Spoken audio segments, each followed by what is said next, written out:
All right. We'll go ahead and get started this morning. Thank you so much for being here. We'll let these last few folks trickle in, and we'll begin with a prayer. I've asked Paul to lead that prayer for us this morning.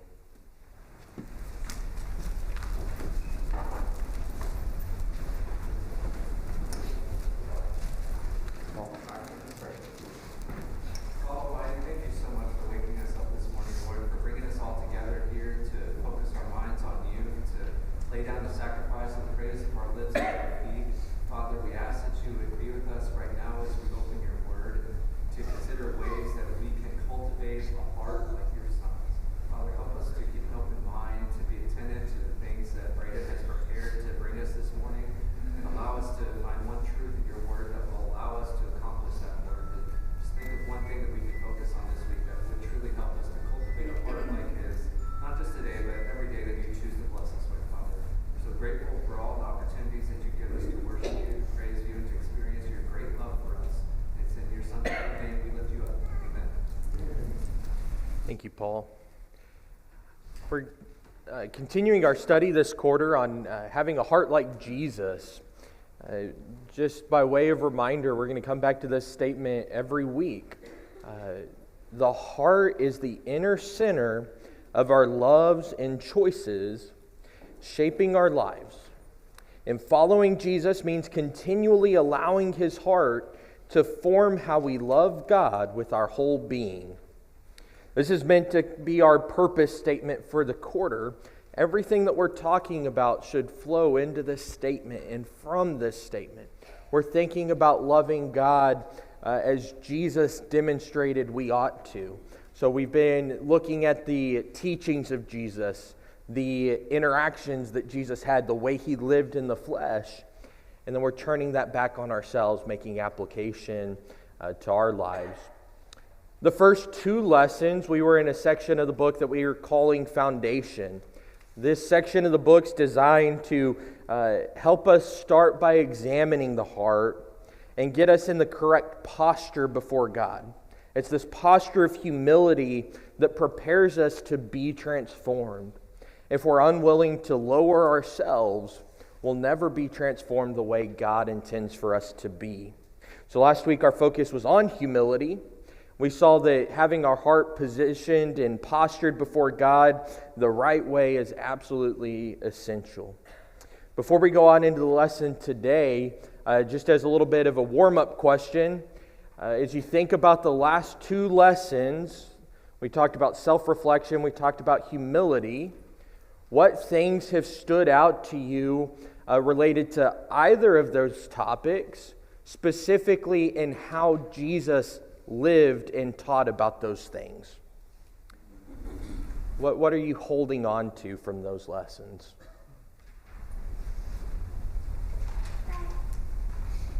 Holding on to things that we need to let go of. All right.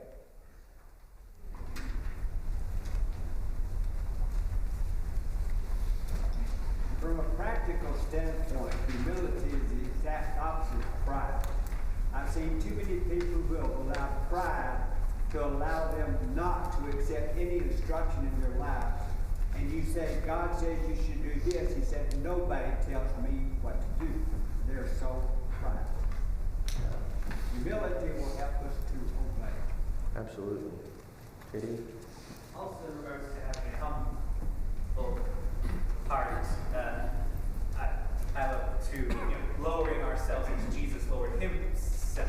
He even said to the apostles that if you are to be great in heaven, you must first make yourself a servant on earth. I may be paraphrasing, but basically you must have the heart of a servant rather than the heart of one seeking to be a ruler or leader.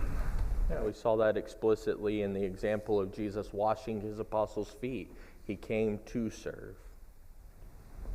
I was just thinking about how if our heart is directed towards our God, just like Jesus was, then all these other characteristics really flow out of that devotion to pleasing the Father. As we continue on in our study, we're going to see some overlap between the things that we've been talking through, because it's hard to take character traits and make them mutually exclusive of the other things. So when we think about the next several lessons, we're going to start today with compassion.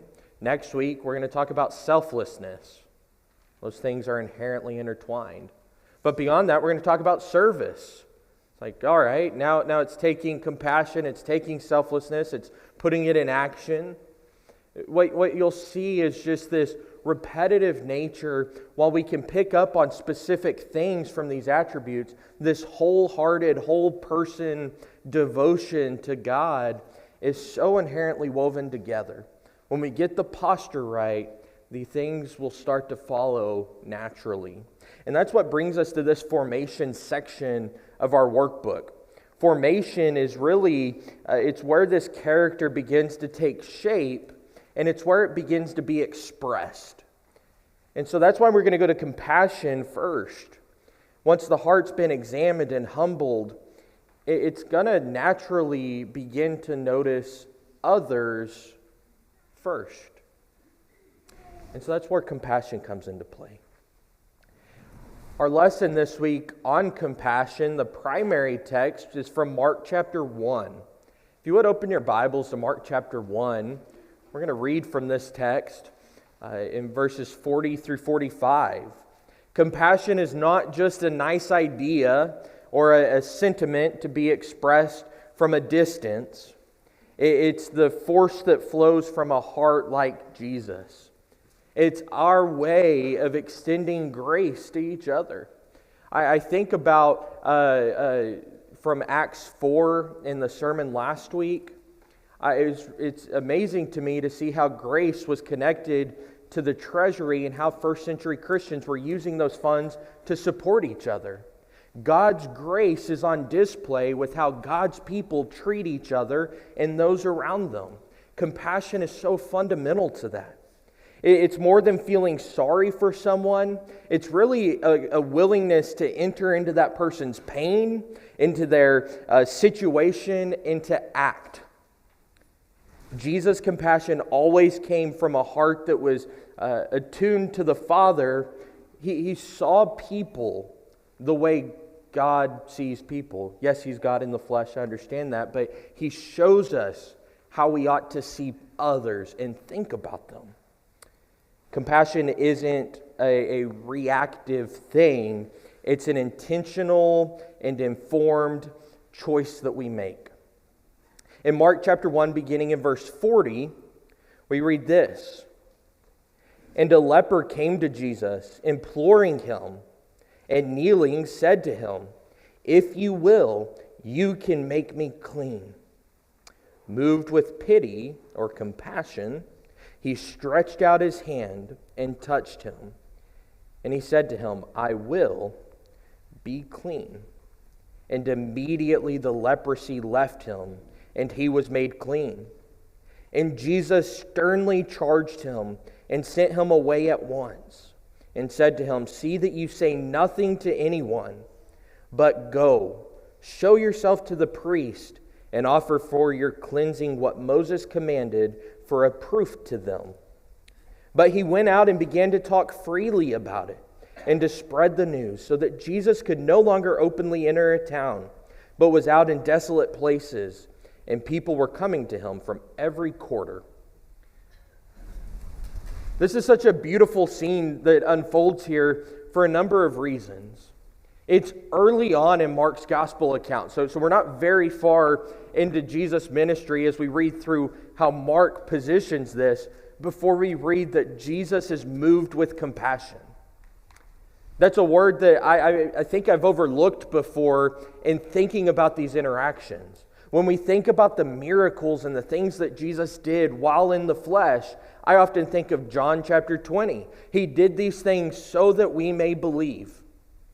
And not to undermine that at all, but it impresses me that He did those things not just so that we could believe, but because He cared about the people who were coming to Him.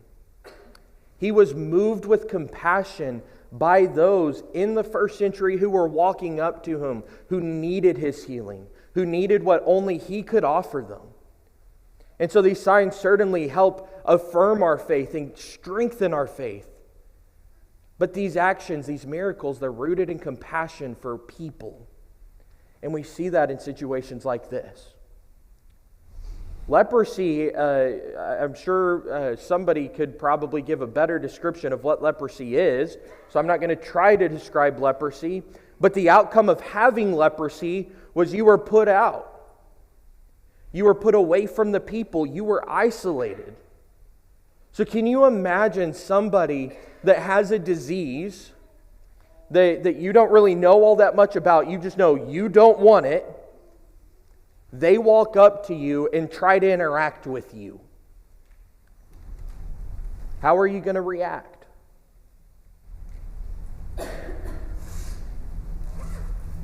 Go back just 5, almost 6 years ago, and all these coughs that we hear around the auditorium today would leave people shaking in their boots. There was a sickness that we didn't understand, that was scary. It was taking people's lives. What if somebody with that type of sickness walked up to you and wanted to interact with you? I'll tell you, in 2020, I would have said, get away. Don't be anywhere near me right now. I don't want that. But Jesus was moved with compassion. This man came to him and he expressed his faith in Jesus. I think it's interesting. It may be worded differently in other accounts. I should have fact-checked this. But the man with leprosy doesn't come and ask to be cleansed. He just says, if you will, you can make me clean. If you will do it, I know you have the power to make me clean. It's a statement more than a question. And Jesus is moved with compassion by that question. He stretches out his hand and he touches the man. He crosses that barrier that nobody else wants to cross. And he actually puts his hand on the man. And he says, I am willing, be clean. Now, more than some of that in the moment were the lasting effects of this interaction. Jesus told this man, he said, don't go out and tell everybody about what's just happened here. Keep it to yourself. But the man didn't. He goes and he's telling everybody. And people were so amazed, so impressed, that Jesus couldn't even go into the cities anymore. He could no longer openly enter a town, but was forced to be out in the desolate places. And people were still coming to him. When you think about compassion, it's important to note that the cost of what Jesus did, he was aware of what it might cost him. That's why he told the man, don't go tell everybody. But he accepted that cost.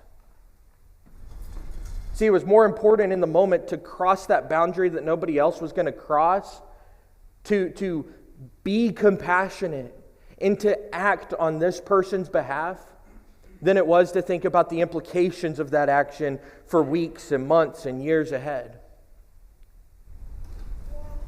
When we think about how Jesus interacted with people, specifically in this text related to compassion, what other things stand out to you? What jumps off that page and it's like, oh yeah, that's impressive. I think we need to learn from that. What would you say if you were teaching somebody from this text?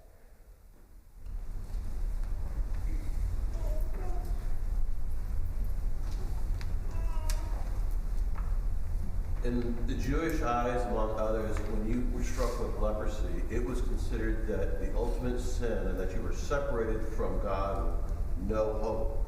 That's why you're also separated physically. But yet Jesus shows that there is a way of coming back to God, a way of being healed physically. And if you look at the parallels in Leviticus 14 about, he says, go take your sacrifice to the priest, they would take cedar wood. He had to take hyssop. and a scarlet string, which you could look at the parallel between that and Jesus' death on the cross. And I would go from that point.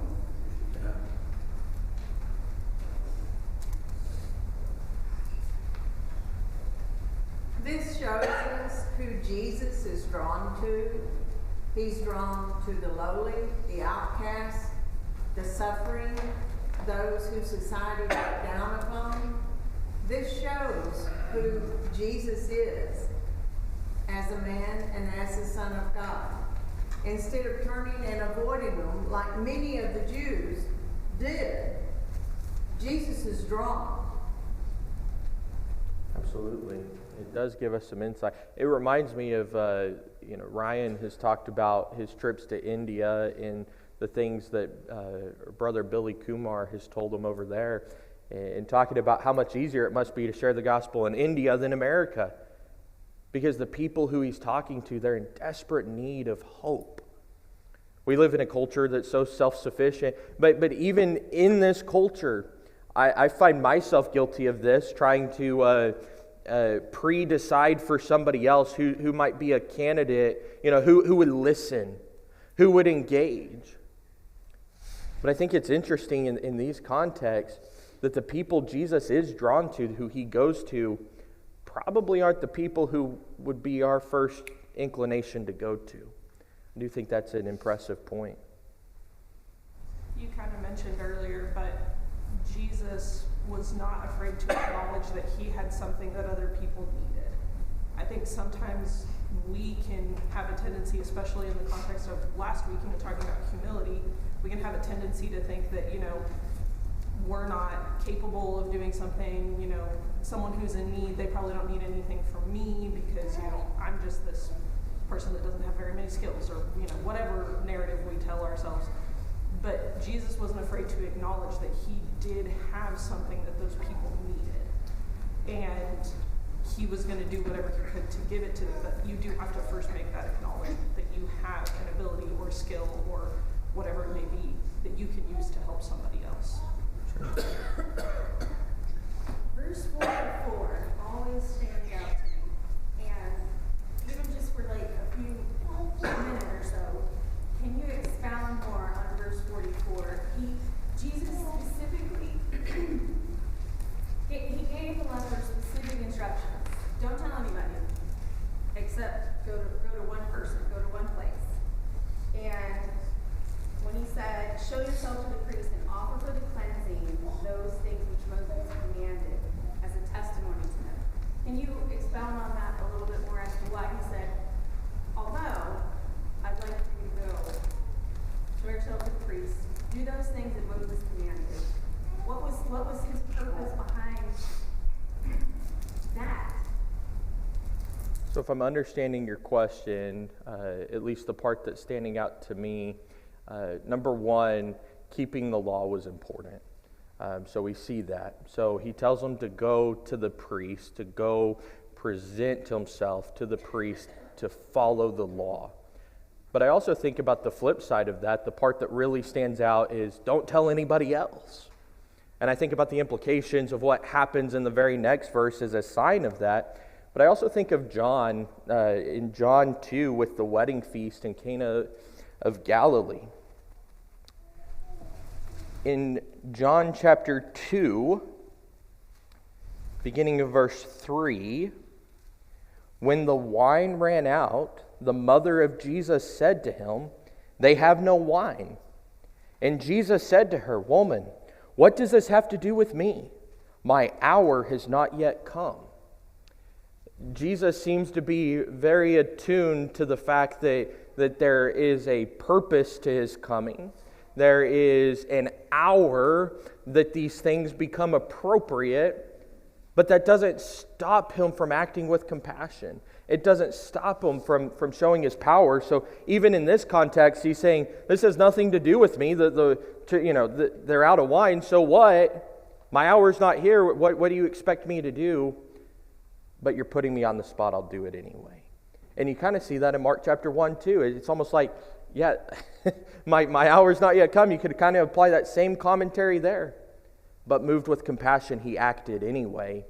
And as such, he's put out to the desolate places. So I don't know if that helps, but that's my thoughts on it. No, it does help. And then the latter part where it says, as a testimony to them. I think that's the part that I may have left out. So go show yourself to the priest. Keep the law. But then he says, as a testimony to them. What is that? Okay, go show yourself cleansed so that that you're cleansed of your leprosy, so now you can be amongst everyone else. But why would we say as a testimony? I'm not trying to put you on the spot. No, that's okay. I see a few hands, so I'm going to deflect. Jane Ellen, I saw your hand. Would you like to jump in? About him keeping the law, but the priest was the one who said, "You're cleansed. You can be now in society." So he needed that testimony so that the man could go back into the society that he was in. Sure. Kevin? Yeah, I think it's those things that Jane Ellen mentioned, right? The testimony from the high priest, and he came to fulfill the law, right? That was a charge, so that's significant that Jesus did this, told the leper to go do this. But it's also a testimony to the fact that as soon as that man goes before the high priest and shows himself, and we can see that he went out telling others, do you think he did not tell the high priest what happened? And so I see that as part of Jesus' master teaching and the things that he was going to do to expose who he was, and we'll see that in his dealings with the Jews and the high priest and the Pharisees, etc. So I think that's a part of it as well. Sure.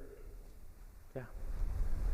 You also have to remember, though, that this man who had leprosy, he did not go to the temple to offer sacrifices. He couldn't go to the synagogue.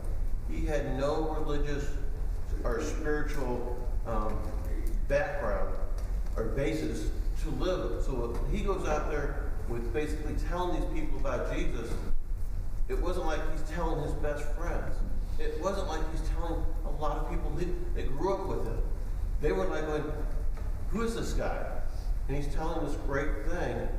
And it makes me wonder if they took this guy's word who they didn't really know a lot about, how much more would they take people's word of what happened by Jesus that knew the people who were preaching? Sure. Yeah, that makes me think back to Allie's comment a little bit as well, because she's acknowledging when you have something to offer, you kind of have to recognize that you have that thing to offer, or you won't ever offer it. I believe this is associated with this man, Penn Jillette, a magician, but an avid atheist. He was interviewed and he made a comment along the lines of why he can't be a Christian. And he said all these Christians he's known in his life know of a place as awesome as heaven, but they won't tell you about it. And you think about that in the context of some of this, like, even if I have nothing physical to offer, I can help you understand how to get to heaven. I've been saved. I know what you need to do to be saved. Let me tell you about heaven.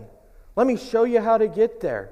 We have that to offer. And when we think about this man, the leper, he's been touched by Jesus. He's been cleansed. He doesn't have best friends. He's telling everyone. It's not something to keep in secret. We all have something to offer on that front.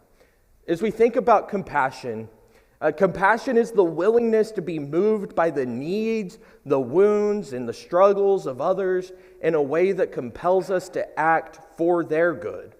When we think about what it's not simply an emotion. It's not feeling sorry for someone's hardship. I think about the epistle of James. You see somebody in need, and you tell them, be warmed and filled, but you don't give them anything to warm themselves. You don't give them any food. How will they be warmed and filled? It makes no sense. Compassion really is a Christ-like sensitivity that sees people the way God sees them. It recognizes the value of other people. It recognizes their vulnerability. And it recognizes that we're all on that equal playing field. We're all equally unworthy of God's grace, but He's given it anyway. And so we're all equally worthy of each other's care. Compassion notices what others overlook. It'll enter the difficult places of another's life, sometimes simply offering presence, but also mercy and help. It's the driving force that motivates us to slow down, to choose involvement when others may rush past. It's the Good Samaritan. And it's comfort, and when comfort might prefer avoidance. So when it might be uncomfortable for me and I'd rather avoid the situation, it's getting involved anyway. Without compassion, we become indifferent to the needs of others and we insulate ourselves from others. But with it, we become open and attentive and ready to serve. This is a foundational characteristic of who God expects us to be. When we think about all of these things related to compassion and we turn to what Jesus taught about compassion, He didn't just live it. We'll see Mark chapter 1 again and some other examples. He taught extensively about compassion. You think of several passages here on the screen. I hope you've had time to consider some of these passages. A few of them stand out. These are some that stood out to me. In Luke chapter 10, we see there's this lawyer that's questioning Jesus about what to do to inherit eternal life. Now, I find it interesting when we go to Luke chapter 10 and verse 25, this lawyer stood up to put Jesus to the test. And he says, "Teacher, what shall I do to inherit eternal life?" Jesus said to him, "What is written in the law? How do you read it?" And he answered, "You shall love the Lord your God with all your heart and with all your soul and with all your strength and with all your mind, and your neighbor as yourself." Pause. January test. What is that to us this year? There we go, our theme. So it's important. Jesus, this teaching is important. He's even going back and he's going to tell this person, this lawyer, you have answered correctly. That's how you inherit eternal life. So if we ever question the importance of this theme, we need it. That's how we inherit eternal life. This man understood it. Jesus says, do this and you will live. So the lawyer, let's double down a little bit. Let's really get Jesus. He's now answered correctly. Who's my neighbor? Gotcha. But Jesus is going to tell us the story. It's the story we most of us are probably familiar with of the Good Samaritan. It stands out for a reason. Compassion will flow from unexpected places. The Good Samaritan wouldn't have been the most likely of candidates to this audience to have been the person to show compassion. Yet he shows us so much about what compassion is. When you think about the Good Samaritan, you think about compassion, you even think about Jesus' interaction with the lawyer, what stands out to you about this verse in relationship to Jesus' teaching on compassion?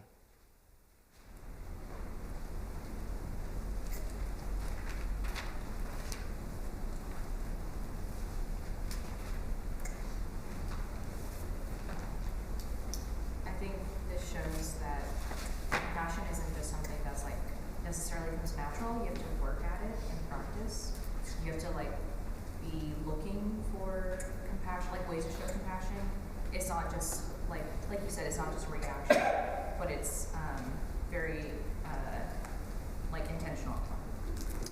There's intentionality, and it is a learned behavior.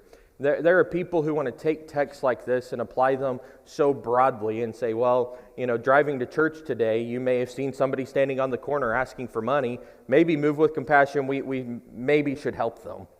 Maybe. Some people would go as far to say, no, that's exactly what Jesus is teaching. But I think what we see here is maybe a little bit different than that. There's intentionality and discernment in choosing involvement.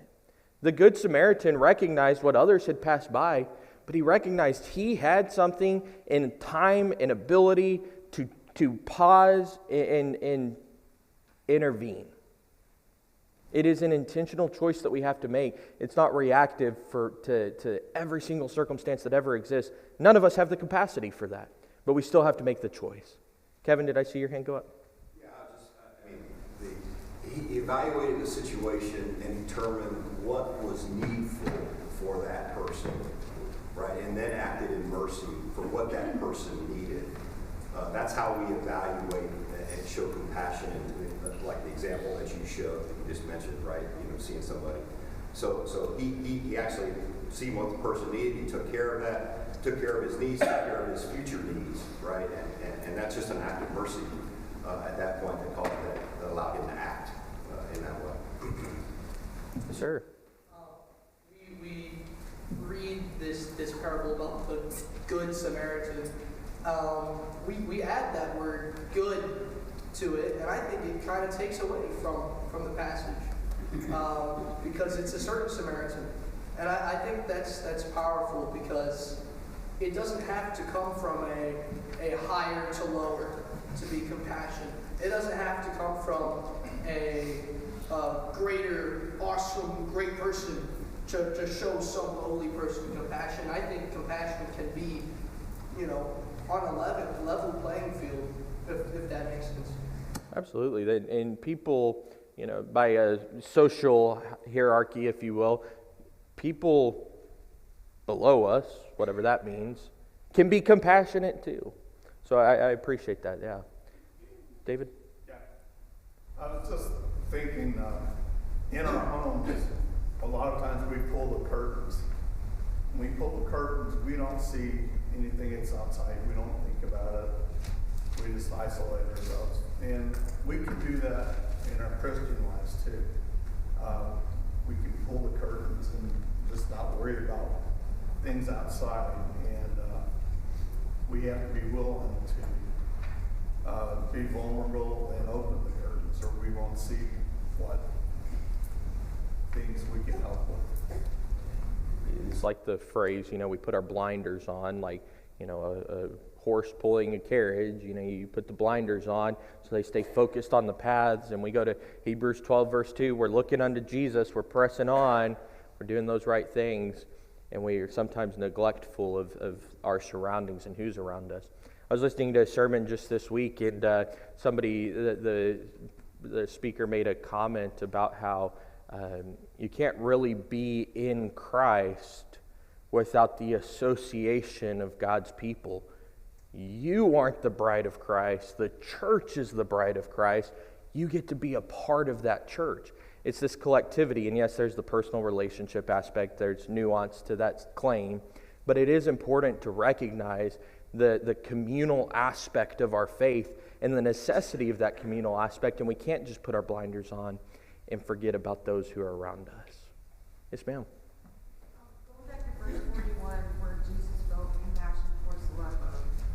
Compassion is an action word. So not only did he feel the loneliness, the pain, the feeling of being cursed, as what the Jewish people thought lepers were, he acted on that. And I think compassion is an action word. You don't just feel it towards somebody. Their pain, their loneliness, whatever they're going through, you act upon it to help them to, number one, feel better, and number two, that might give you an opportunity to tell them about Jesus if they don't already know about it.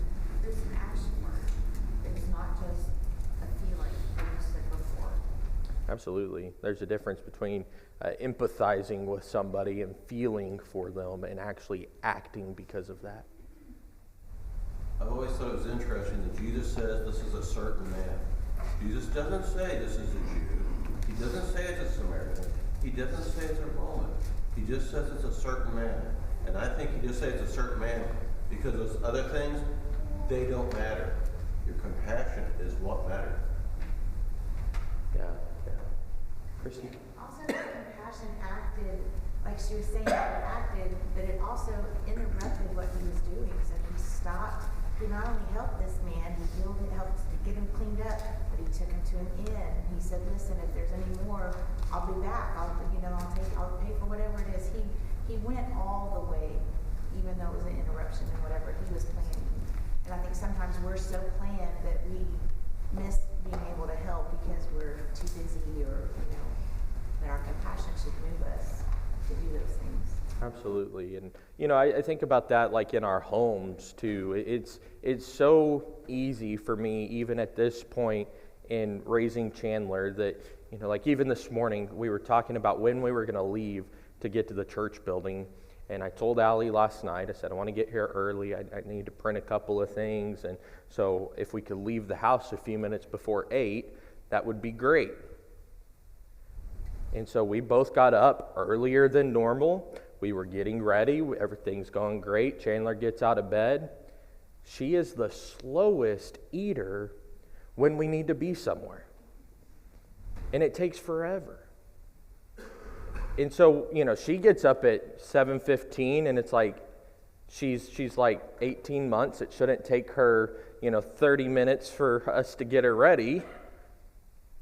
But she starts to take time, and then she wants to play, and she doesn't want to listen. And in those moments with this, person that I love so much and would do so much for, I get like frustrated by the inconvenience of the tacked on time. It's like, man, now I'm not, like it's 8:05, we still haven't pulled out of the driveway. Like, we're not going to be, am I going to be able to get everything done? I'm worried about me. And as far as this morning is concerned, I'm intentionally exaggerating to make a point, but there are moments that we can relate to that.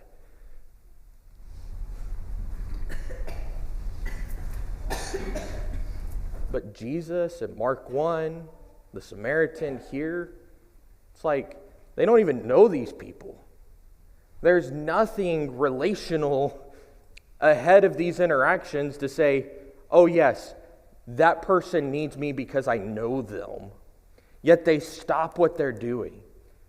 They stop entirely and inconvenience themselves, by our standards, right? They inconvenience themselves to intervene, to act, to interrupt our schedules, what we have going on. That's important for us to remember for sure in all of our interactions. For the sake of time, we're not going to go to the other passages on the screen, but when we think about the next question, is there anything else that you might want to add from Luke 10 or Matthew 9 or Luke 6 related to compassion that stood out to you as you studied this lesson?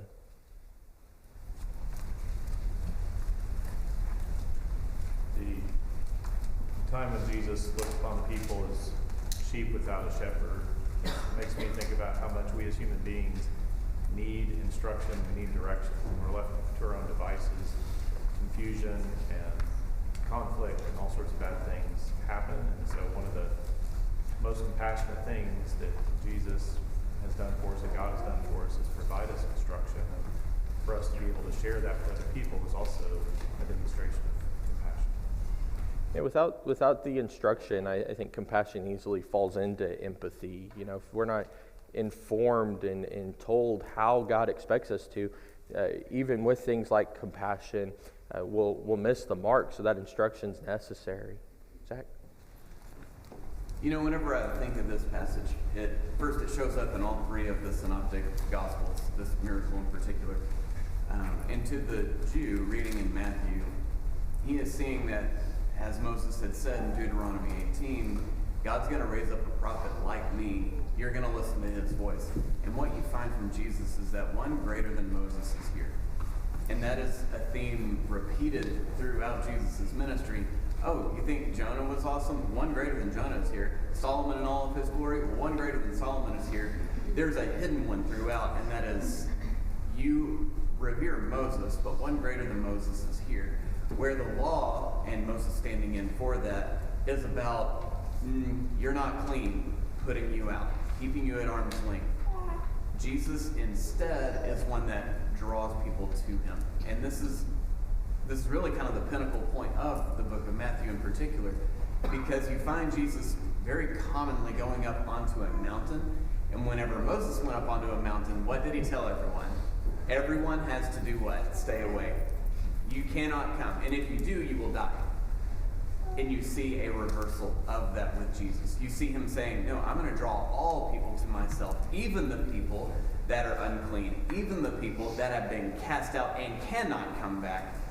I will draw them to myself. you see the embodiment of God's compassion, where the law would say, no, you sin, you die, you're unclean, get away. You see compassion now in a very real embodied divine form saying, no, come to me. It's time to come to me, which should point every Jew of, hey, one greater than the law, one greater than Moses, one greater than all of the commands about cleanness and uncleanness, one greater than all of that is here. Absolutely. And in John chapter 5, and I forget the verse, towards the end of the chapter, Jesus is talking about the witnesses of his ministry, and he refers to Moses. He says, you say you believe in Moses. He says, if you really believed Moses, you would understand he's pointing to me. You would believe me. And so I think that's a really good point. Stu? The other thing that strikes me is that nowhere when you read these episodes of Jesus acting on his compassion, do you see an evaluation of whether that person is worthy or not. And I feel myself, sometimes I go through that process. Are they worthy? The reality is none of us are worthy of his compassion, and yet he continues to show, and today, show compassion. Absolutely. We sometimes have the temptation to turn honest discernment and evaluation into worthiness. Do you deserve it? JD? Perhaps the biggest thing is with the parable of the Good Samaritan. In itself, it shows that compassion isn't exclusive to one group of people. Any human being has the capacity and the choice to show compassion to their fellow man. We just have to be willing to make that choice ourselves, to show that compassion to others, regardless of station or where they're from. Sure. Yeah. Kevin? When I think about how the Lord showed compassion, we see these physical things that he's doing here, whether it's healing, whether it's sending out the disciples to teach, as we'll see. But what helps me when I think of compassion, of course, it's an emotional thing as we view somebody that's in distress or that has an issue, or that wells up within us, that emotion, and then to act. But in Jesus' sense, and I think in our sense too, that helps us. When we see people in distress or whatever situation they are in physically, one of the things that we think about too, and I think this was upon the Lord's mind, is that the reason that they're in that physical condition is because of what entered into the world back in the garden, right? It's sin that entered into the world that causes the decay and the death of the body, right? That's what started it all. We've been separated from the tree of life. And so there's an element of, of what's going on, I think, with the person specifically, whether it's a physical nature, etc. But there's a spiritual content to it as well. We have compassion for that person because of what they're suffering. And we keep that in mind. It helps us because we're in the same situation from the point of being separated from God, right? We all need compassion and mercy. And we just see that dual nature of Jesus, right, as we think about that. Colossians 3:12 says we need to have bowels of mercy or a compassionate heart. And that's what we see in the Lord as he acted. Raising Lazarus is a great one to talk about how Jesus groaned in the Spirit. That's what it means to groan in the Spirit. How does our spirit groan within him? And he acted and raised Lazarus from the dead. Right? So another good example. No, and that's a good point too, because there's the memory verse, right? John 11:35. Jesus wept. We see his emotion, but it didn't stop with that emotion. Absolutely. Yes, sir. We also can see that in both accounts of the leper and the Good Samaritan concerning Jesus, and not the Samaritan, but the priest and the Levite, when they passed by, it wasn't just because he was gross. It was against the law for them to touch a bloody man. And it was against the law for Jesus to touch this leper. But Jesus shows, and Jesus tells in the parable that this compassion and this compassionate heart is more important to God than the laws. Because even when the Pharisees, when their parents were asking them in need, and Jesus said, "You don't help them," because you tell them this money needs to go to the temple. He condemned them for that. He condemned them for giving money to God as opposed to their own, to their neighbor. Because God makes it clear, to love me is to love your neighbor. And with that in mind, you think about the men who pass by. There's certainly the cleanness versus uncleanness and what that would imply. Absolutely, I do think about some of that too. Somebody will have to help me with the reference, but in the Gospels, there's a scene where the Jews are talked about how they tithe of all these spices, yet they neglect the weightier matters of the law, justice and mercy. And you think about that, but it's important to remember what Jesus says underneath that. These you ought to have done. You needed to tithe. You needed to keep the law. That's absolutely important, without neglecting the other. They go hand in hand. You have to have both. So absolutely important. We've talked a lot about Mark 1. There's some other passages. We see Jesus moved with compassion in Luke 7. You see him moved with compassion in Matthew 14. In Luke 7, he encounters the grieving mother who's lost her son. In Matthew 14, these crowds are around him, and he's moved with compassion for the crowd, and he heals them, heals their sick, and then it's right after that he feeds them. All impressive things to think about compassion. A question that we've kind of brushed over in the previous lessons, and I want to take a moment on today, where you have just 4 minutes left in class, so it goes quick. This question, what stands out to me about the consistency between Jesus' teaching and his action as it relates to compassion? When I think about this, it's more than just there's alignment, because there's perfect alignment in all of these things. But I think what stands out so much to me is he teaches it, but then he lives it in very costly, intangible ways. So it's not just like kind of the minor inconvenience that he lives it in. He lives it to like the fullest extent. This is going to cost me so much so that I can't even enter the town anymore. And so when we think about what Jesus was willing to give up to sacrifice on our behalf and for the people immediately around him, it's just impressive to think that he sacrificed time and time and time again. As we think about ourselves, if you'll take the next 20 or 30 seconds, if you have a pen, write down, where is it that you see compassion in your life? What helps it to grow? And second to that, and maybe more importantly, is where do I struggle with it? What makes it difficult for me? Take about 30 seconds or so and think about one thing related to those questions.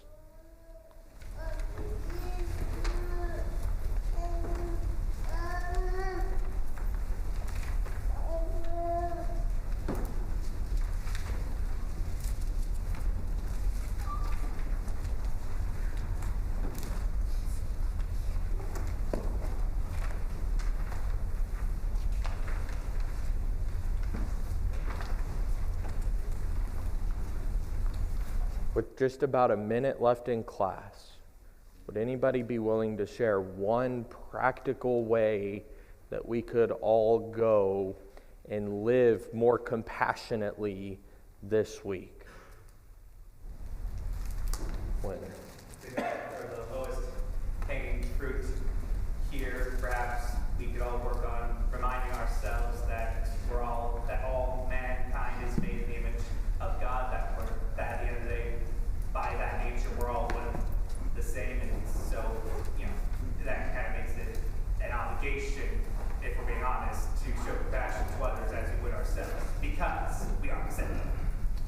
the reflection component there. Zach, last word.